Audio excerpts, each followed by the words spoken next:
ikintu gikomeye kirabizera. Amaraso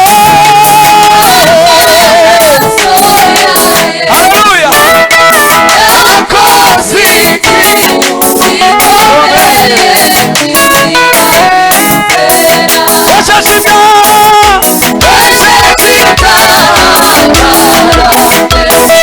akura ibwami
murakoze cyane murakoze Thank you murakoze so very much. Thank you so very much.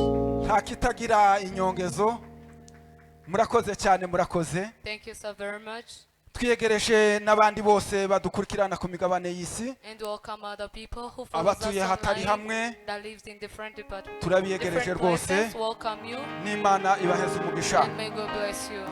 reka tubare kuko umugenzo wacu w'itorero uje ugenza Let us count as we welcome each muhaguruke other. gira twiyegereza abashitsi Stand up as we twiyegereza welcome abashitsi each bacu other. kandi tubanezerewe And welcome our visitors. reka tubare rimwe count. kabiri gatatu murakaze You're welcome. bene data Dear brethren. n'Imana And may God ibaha umugisha bless us hamwe together. natwe amen Amen.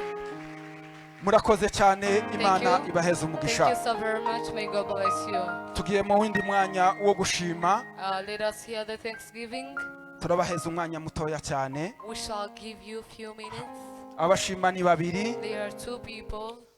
uwa mbere ushima The first one. ni umuvandimwe Olivier The first one is Olivier. araza ashime He will come forward and give the thanksgiving. araza gukurikirwa na Pasiteri Emile And he will be followed by Pastor Emil.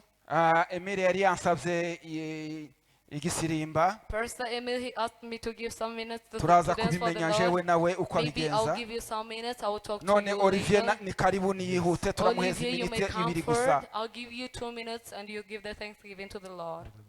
gushima no gushima gushima no gushima Giving a thanksgiving is just give a gusoma ijambo thanksgiving. ry'Imana n'ibindi karibu Use your minutes gushima. as well. May God Yes, bless you. ashimwe. murakoze Yesu ashimwe.